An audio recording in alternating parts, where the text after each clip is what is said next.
right. Hi, everybody. This is Martha Creek. You can contact me, marthacreek.com. These moments are meant to be looking at leaders and people and extraordinary people living ordinary, appearing lives sometimes, and ordinary people serving in extraordinary ways. And we call it mentoring moments with Martha. And I'm blessed to have a dear friend and colleague and sister soul here, Susan Hagar. So you'll get to know more about her as we get into the call today. And as a reminder, we're encouraging you as you listen to this to reflect on what you're about and then to be about whatever you're about. So you'll hear today what Sue's about and where she's got a spiritual grounding and underpinning and a passion for that, and likely from me too, as we dialogue and collaborate together. And if it's not for you, it's fine. And it's more than fine. And I'd encourage you to listen though with an open mind, that maybe even though it may not be your thing, there could be something here that represents a nugget for you, an emotional clearing, a new insight, a new understanding, a new perspective. And I absolutely believe that it's so, that it's not only potential, but that it is done. So thank you, Sue, for your yes to this, for what you're doing in the world, and for being a part of this mentoring moments, this podcast. Thank you, Martha. So I happen to know about you, honey, that you are a nurse and you've been serving in a caring profession, then in a profession of the heart, so to speak. And I've witnessed in you, Sue, of a solid integration of the heart and the head, which sages and seers and master teachers and authors and other people have said is the biggest gap. The bridging the heart and the head. And just yesterday, from the Jesuit priest Richard Rohr, who I'm using his book for a study in 2021. You're all invited. The Universal Christ, and it's not religious or theology based, just so you know. My approach is that even on the Enneagram, when he diagrams the Enneagram, he shows the biggest space in the whole of the human spectrum is the gap between the head and the heart. And that our purpose here then, our incarnation, our existence, is to bridge that gap. So I call it an integration of the heart and head. So I bow to you, Susan, for the work that you've done for that and toward that, and what I get to witness in you in that. And I know the teachings from a teacher down in Peru, Machu Picchu area, is important to you. So I'd love you to bring that into light today. What is it about Peru, Machu Picchu, that sacred valley, that is speaking to you, and the teacher Willaroo, and what you think the teaching represents from the Inca? So just open it up, honey, and bring forth here anything that you could that would connect folks to what is important to you. Thank you, Martha. And it's, just such a pleasure to be able to speak about this, because Willaroo Waita, our teacher in Peru, is very important to us, and he's made such a huge difference in our lives. My husband and I have really been delving into spirituality since the mid-90s, and we met Willaroo in 1998 when we brought Willaroo and many other elders up to this area in Ottawa, Canada, to do a native gathering with Grandfather William Commanda. And it was a really blessed, wonderful experience. And Willaroo came, and which he had never accepted an invitation to Canada before. So it was a real blessing. And when he finally spoke, what a soft-spoken, beautiful, humble man. And the teachings he was imparting were so profound and beautiful that we then started bringing him up annually to Canada and the US to do teachings. And it was a wonderful time until 2004. He said he wasn't coming that year, and he invited us to go there. So we packed up the kids and off we went. And that really started our deep journey with him. And you've been, of course, to our place in the Sacred Valley, and you know the Sacred Valley. The Sacred Valley, where they talk about ruins, are in the time of the Inca mystery schools, where they did spiritual teaching for these people. And they would start out when they were like 16 years old, and they would go to these mystery schools for the rest of their lives, and they would end up at Machu Picchu in their 40s. And these beautiful teachings of the Inca that Willaroo shares with us are all around their 3 steps to enlightenment. The first step being elimination of the ego, the second step being sacred alchemy, and the third step being sharing what you've learned in the first 2 steps. So these teachings have fundamentally changed my life and probably really helped with that heart-head connection because the teachings are very clear on what the work is, and we've really embraced those and loved it, every bit of it. So speak then a little bit about if you want to share, honey, why you put a home there, your connection to there, and why you continue to invite people there. Which, yes, I was blessed to be in that invitation and got to be there in the presence of Willaroo as a teacher and to go to some of these sacred sites with you and other people that hold them in high regard, that have some devotion to the teaching as well and what it represents, the legacies and the current relevance to ancient teachings. So share a little bit about that, honey, like what keeps you going back, and that what give the best you can, something that can't be conveyed likely in words, how special that place is there physically, what it's like. Mhm. Thank you, Martha. It's true. It's physically so incredible. The energy is high, of course, 10,000 feet in the Andes. These are an ancient mountain range, and our home is on a mountain called Veronica, or in Quechua, Huaquehuilca. So it's one of only a couple of female mountain ranges, and that mountain range backs onto Machu Picchu. It's a convergence of the Sacred Valley of Peru, which is sacred for a reason because of these mystery schools, and the Valley of the Angels and the Machu Picchu Valley. So it really is a beautiful high energy place. And in the Andes Mountains are fourth dimensional cities. So where a lot of people think about the third dimension and all of us living on the surface of the planet, the fourth dimension exists inside the planet as it does on other planets in our solar system. So this is a very high energy place. And what I find when friends come, we've had a lot of friends come, tour groups and so on with Willaroo, is that people have some unexpected profound awareness at times. I've had known people to go back home and change jobs and relationships, start new things that they never anticipated. So there's something about the energy of the Andes and in conjunction, I think, with the Inca teachings that bring more freedom to the mind, more awareness. And so this is why we keep going back, is because we could listen to these teachings over and over again. And as we all know, just from reading spiritual books, that you hear it the first time, and then when you hear it the second time, you get another layer, and they're so deep and profound. So we like to go back because it rejuvenates us, connects us. We feel very connected when we're there. We of course, enjoy just stepping out of the usual life and getting the hamster off the wheel. But those teachings really open our minds to the possibilities. In these teachings, they talk about things that aren't always easy to access in the spiritual path. Willaroo, if you think about his name, Willaroo, it's Will are you, just like William, Will I am. So there's a powerful energy behind these teachings, and an understanding about the 108 lifetimes in a 26,000 year cycle, the cycle we're in now and the one we're moving into. So why we're witnessing what we are in the world stage as a divine orchestration at this time of moving from the Iron Age into the Golden Age. So for us, these teachings answer a lot of questions and put us into a space of greater understanding, which to me is just more freedom. And that's really my goal. I think a life of service is a life well lived.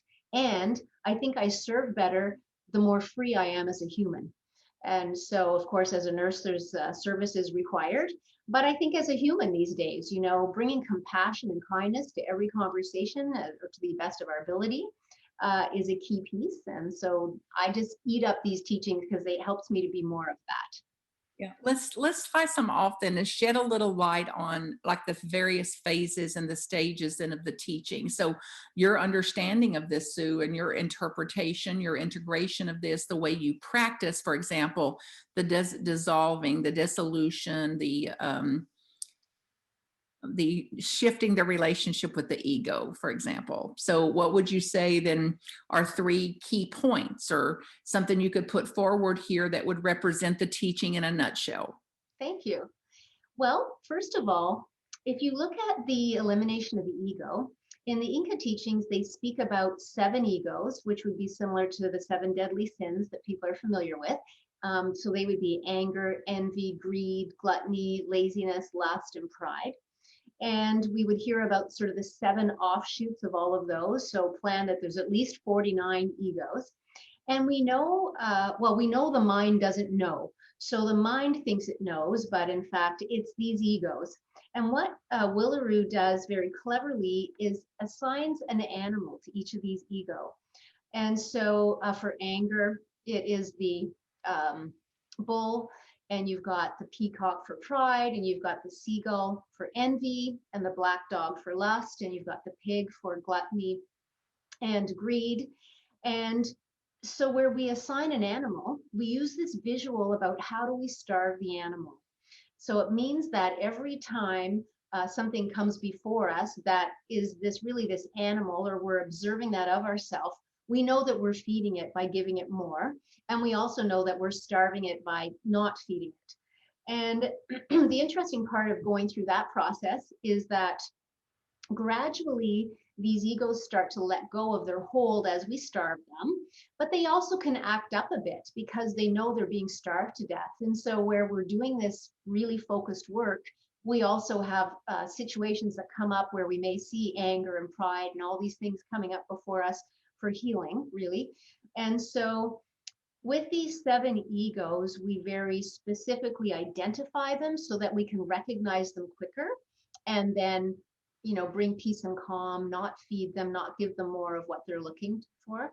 And that's, as Willaroo said, this takes many, many lifetimes. So if people think they're going to just go through these three steps, la, la, la, and I'm enlightened now, no, probably not. This is probably the work for a very long time. He gives his own examples often of what he's working on. And so he talks about one of his primary relationships that involves a lot of anger. And so he realizes that he's in that relationship to get rid of every last bit of anger that exists in him. So it's always looking at what's this divine orchestration put in front of us to help us to heal whatever it is that needs to be healed. So we really work with these animals. We have jokes around here, we'll say, oh, okay, so, the peacock is standing up, and we just speak about it in a real way, not in a way to shame anybody, but just to remind each other, because, Willaroo teaches a lot about walking in self-remembrance, that the only ceremony is here in the heart. And people often think he's a shaman, but he's not. He actually is, his passport even says spiritual messenger. And so he doesn't walk around with a bag of candles and sweetgrass or any of that. His ceremony's in his heart, and it's always about being in self-remembrance and remembering who we are. And, Martha, I was thinking about my patients with dementia, and I don't really appreciate the word that much. And I like to speak about walking with forgetfulness, because really that to me is a gentler way of speaking to where people are at. But I realized recently we're all walking with forgetfulness to varying degrees, right? So where you have dementia and, everyday life challenges, that is a level of forgetfulness, but most of us are quite disconnected with the truth of our existence. So it's just as much forgetfulness as anybody else. And so Willaroo is really trying to bring us back into self-remembrance of who we really are. Yeah, which is powerful for me. And it was one of my primary takeaways from the teaching in just the short 2 weeks or whatever we had there together, honey, was so profound for me. The word remembering, and that is the fast track, that is the main track. And to the degree that I'm remembering, the peacock's not going to run the show, or the bear's not going to run, or the bull's not going to run the show, whatever. So I really do draw on that myself, and that we are the coming home, the becoming is through our own heart space, and which is why things took seed there and rooted there that is not in alignment to what our true divine nature is. And so we'll work through it or not, or this lifetime or not, and any way that we can. So it sounds like then from this perspective, Sue, we all can't take a 2-week trip to Machu Picchu and get enlightened while we're there. So darn. So go to Machu Picchu for sure, and then chop wood and carry water, right? Right. And chop wood and carry water while you're there too. Right. So then go into then this. Thank you for that, honey. And I'm going to. It's wonderful to hear this again because as these personal intensives that I do for people to take them through whatever they believe is left or whatever they believe is their animal, their more egoic nature that's running the show. This is helpful for other people to have an image or to refer to it as an archetype, or even to have something that they can consciously look at each day and say, the bull is present, the bull is here, and there's another option for me. Or the peacock is standing up and I understand it. And I'm going to do something else instead. I'm going to do something that's going to offset that, that's going to balance that. And I know that in my own life, in my own journey, I really had to reframe it as not a dissolution of the ego, but some kind of balancing, some kind of understanding it. So that if that peacock, I can't take the peacock out. And if I can take the peacock out, I will. But until the peacock comes out or takes more of a quiet place instead of a big prominent place, then just allowing for it to be there and then doing something that will balance it, to look at the need that I have, what I'm seeking through the pride, what I'm seeking and wanting to be seen. And that's typically enough to keep it from getting in the driver's seat. And Yes, I'm loving what you're saying, Martha. It's bringing to mind a workshop that I attended, probably 20 years ago, of Willaroo. And what he did was he showed us basically, I did a diagram with the positive and negative side of ego, because we don't want to reject it like as though there isn't value, because it's the pride ego that likely gets me out of bed in the morning to say, yeah, I said I would do that and I'm going to do that. And so these egos are actually there for us, but it's having the balance, that is the key piece with it. And also knowing that as we judge ourselves around the ego, that's really feeding an ego, so that to judge the ego is to just be feeding it. So where we want to more understand it and accept it and work with it as the reality of how we are wired as a human, and that we can evolve our consciousness. Willaroo speaks to all humans coming in with 3% consciousness with a goal to get to 100. And based on what basic, I guess, our capital that we bring, what do we have in our karmic bank account, if you will, we may very quickly go to 6% and 9% and so on, but we can also devolve and we could decide to be, murder and rape, and that would be our choice in this free will zone that we live in. So that as we're doing this work and overcoming, really, he refers to eliminating ego as birthing spiritual babies within us. And so these spiritual babies are the result of eliminating the ego, where we find that the compassion, the forgiveness, the kindness all really rises up and thrives when the silly mind, the egoic mind, let us have a little break from that activity. And I guess the other part is to not personalize it too much. We are all like this. We might as well just throw all these egos in a big bag and know that they're just running around popping up here and there. Michael and I laugh because sometimes, it comes right out of your mouth and it's almost like, who is that? And so it's there inside of you, and it even surprises you sometimes when these things come out and you're like, okay, well, maybe there's some anger there that's looking for healing or whatever it is.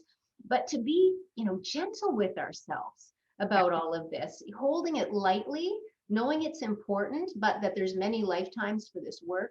The second step of sacred alchemy, really, unless there's been a lot of work done on the first step, it's not a reasonable step. And sacred alchemy speaks to this union between a man and a woman, where the sexual energy is not being spilled, but rather that energy is being brought up as a blessing up the spine and over into the heart space, and is feeding the heart And so it's not to condemn humanity for the truth of human sexuality. And most human sexuality would be considered inferior sexuality. So that would be include heterosexuality, homosexuality. It's just not the highest possibility for us for our healing. And, it's understood in these teachings that we wouldn't probably experience the difficulties we have with our physical health if we weren't spilling so much, and not so much just spilling of sexual energy, but spilling with anger and pride and everything else.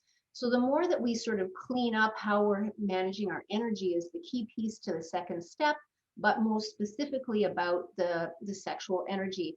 He does a very profound teaching, Martha, where he describes the small pot of hot milk on the stove, and you're boiling it and you're bringing it up and you're warming it up and you're watching it get foamy on the top, but you're not wanting it to spill over. So this is the work between a man and a woman with sacred alchemy, is to rise the energy but not to spill, and to get the true blessing that you can get from this sacred union.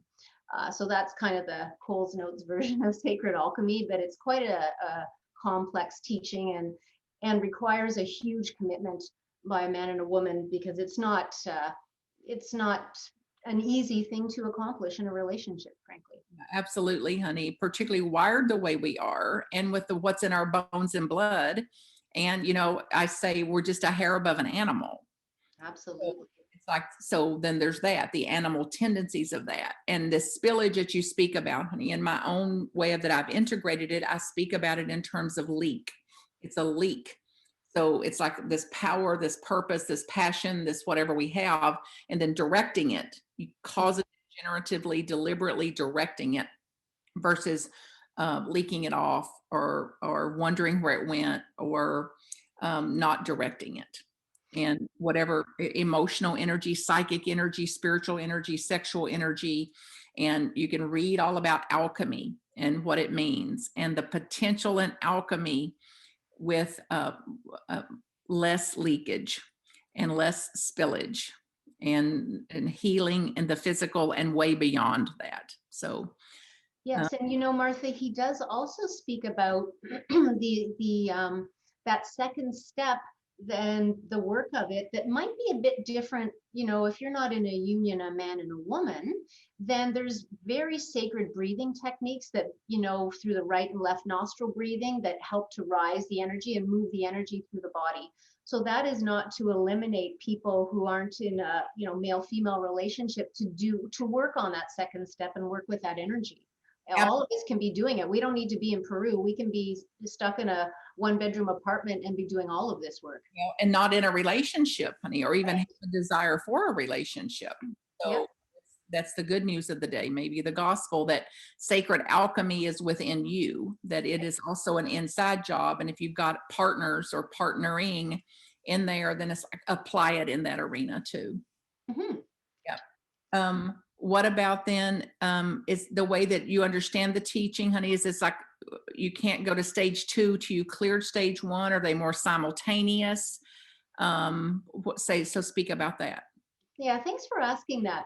So you can certainly be working on the second step if you haven't obviously completed the first step, because I'm going to say if you've completed the first step, you've only got one toe left in here on the planet if you're, so clean of ego. But most likely anybody on the planet is still working to some degree on the first step, or they wouldn't be here. But that second step, you can be working on it. It's just that the likelihood of any measure of success is very low if you haven't done a significant amount of work on the first step. Because the other part of sacred alchemy in the actual, say, physical relationship of the process of alchemy as changing the sexual experience requires a lot of prayer. The man and the woman are praying about what ego they're eliminating. And so there's a lot of prayer work and sacred work around this experience together. And it just isn't usually sustained or easy to do unless you've got a partnership where you've been working a lot on the first step. Yeah. So what about the third step, honey? Even if it's way on out there, maybe for most of us. Yeah, well, I don't know for you, Martha. I'm not going to say it's way on out there for you, but I think that for most people on the planet right now, probably. But that's okay. It's really the third step is about sharing because we know that as service to humanity, very much what you're doing, Martha, is that it's important because to share this path to freedom is key to our own growth. It grows us up by sharing, and it expands our consciousness by sharing. So the really that's the role Willaroo is in now. You know, he has done an extensive amount of work on the first step. He is the most humble, sweet, lovely man on the planet, beautiful wisdom keeper. And his children were both conceived through sacred alchemy. And so he spends his life teaching, and he does most of that without any financial compensation. He figures that will come as it needs to. So he really has a goal to share and share widely, much like you do. And that's what he's doing. That's his life work. And he was sent out. So to just say quickly, you know, in his Amazon jungle walkabout, where he did this deep teaching, studying for a couple of years, and we're working with masters and so on, he was sent out. He was a chasqui with long hair, looking like a native, you know, from a tribe. And he said, no, you know, you are going to cut your hair and you're going to go out into the cities and teach. So he was really sent by the masters to complete the third step. That's interesting because I think about that. Like not only are you on assignment, but you got to be specifically on assignment. So you can't go out with that long hair. You've got to go out with shorter hair. You've got to go out to something more people would relate to or would be accepting of or something like that. So it's like living by the laws of the physical, even for physical teachings or spiritual teachings, that with the law of the physical cannot be disregarded. Mhm. Or where we all are in consciousness, or where the majority may be in consciousness. I mean, the teachings are, I mean, there's endless. We used to have back in the late 90s a long list of topics, and people could say which topic they wanted him to offer at that venue. And these are sacred Gnostic teachings, which was the original form of Christianity before Roman Catholicism. So they may not sound like Christian teachings we know, but they're teachings that speak about, you know, Christed beings and so on, and masters. And so, you know, the inevitability of a pole shift, as an example, is somewhat what we're watching right now on the planet. And he speaks about the adjacent solar system and us being negatively charged, and then the planets coming around the elliptical and then causing the vibration that it does where we're not aligned negative and positive. And then it causes what we're witnessing on the planet with, you know, various natural events and fires and so on. But at the same time, it's really clear in these teachings that it's as above, so below. So people think that humanity is the cause for everything we're witnessing. And the truth is that there's cataclysmic and huge events happening in our solar system, in other places, other planets. And so, you know, we're just part of all that. It's not because, oh, you know, you people acting so poorly. Yes, there may be some poor behavior. That wouldn't be a surprise to anyone here. And there is a whole solar system that's having this huge thing together right now. Yeah. And I just feel real gratitude for even that I have a glimpse of that complexity.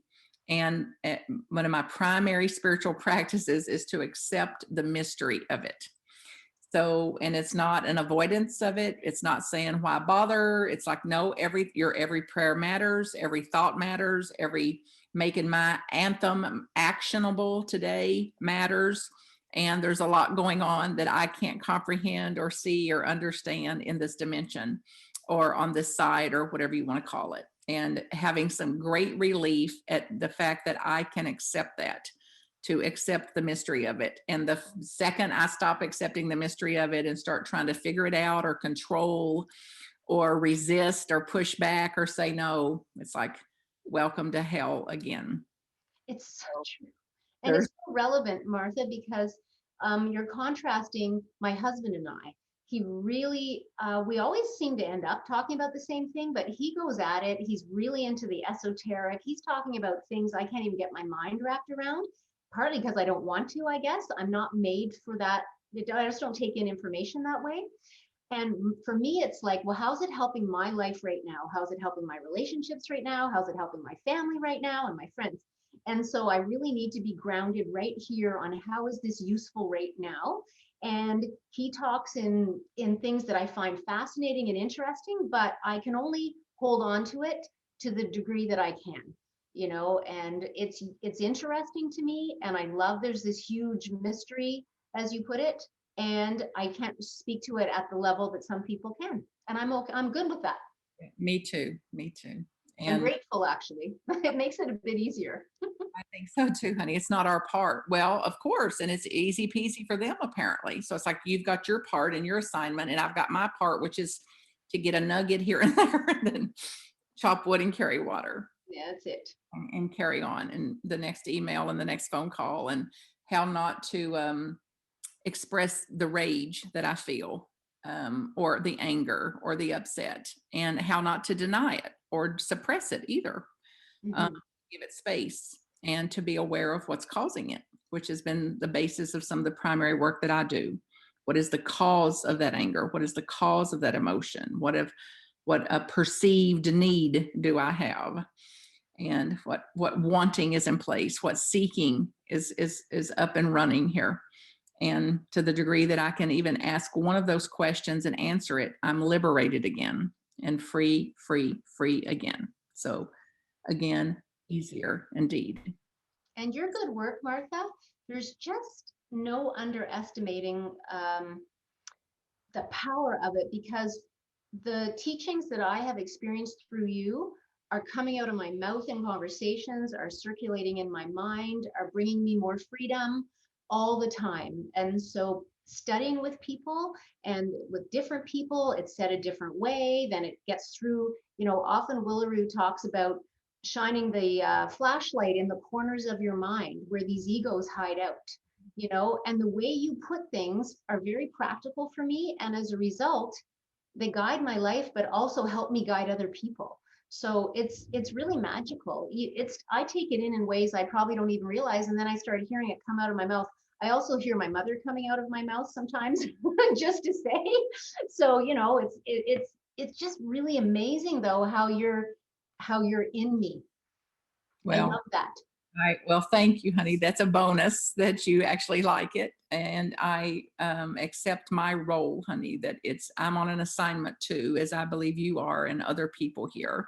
And most of the time I accept the assignment, and I also delight in it. That as we said just before we started this recording today, honey, it's a great use of me and whatever that I can do to bring light, to bring clarity, a new insight, a new perspective. And I believe you're right about the importance. So I hope if you're listening to this and you can't relate to the teaching, to these 3 steps, to Peru, to Willaroo, to Martha or Sue, it's like it's fine. And that there's something you can relate to, that whatever teaching that you have, whatever practice you have spiritually, emotionally in place for yourself, that is supporting you, bolstering you up, and comforting you, and also challenging you, that you stay closer and closer and closer to the teaching, knowing that it is infinite, it too is eternal, and it's not a tick box exercise. So I'm pretty confident that you and I will be about this, Sue, for as long as we're got a pulse and got a breath. And I'm delighted, honey, that I get to share the journey with you. And that as much as there's teaching coming through me, it's true for you too. So I'm mentoring and being mentored. And I'm delighted that we could take this moment, honey, to put anything out for ourselves and for the good, conscious, the evolution, the goodness, some benefit to all of humanity. So Thank you, Martha. Just absolutely delightful. but anything here on the recording you want to, honey, about how to contact you if you want that, or the teachings, any website, anything, you're welcome to record here. Oh, And it's not necessary, it's optional. oh, thank you. Well, I am the president of Unity Spiritual Center Ottawa, so people could always check out our website if they wanted to, unityottawa.org, and certainly you could reach out to me through that website if you wanted to. And if you wanted to go on YouTube, we have a YouTube channel called Mystery School Peru, and we have monthly meditations posted there, depending on on full moon. I think there's one YouTube video perhaps of Willaroo also, and some other interesting ones. So if you want to go to Mystery School Peru, that would be great. And I would direct people to Googling Willaroo Waita. So his name is spelled Willaru. His last name Waita, Huayta, Waita, and he is probably, if you Google his name, you'll find a lot. You'll find YouTube, but if you look for an article called The Awakening, it's very much applicable to this time we're in and what we're witnessing. That might be helpful to you. So thank you, Martha. Yeah, you're so welcome, honey. Thank you again, Sue. Much love to you always. MarthaCreek.com. Blessings to all of you listeners, to be about whatever you're about, to continue learning, and whatever you're going through, know that you're growing through it, and that some parts of it you'll have to do alone, and there's some parts you do not have to do alone. It will take longer than you like, I suspect, too. So I know that there's support there for you. And until we meet again, MarthaCreek.com, and I'll see you around on the next podcast. Bye for now. Thank you. Bye. Thanks again, Sue. MarthaCreek.com, if I can support you. Blessings.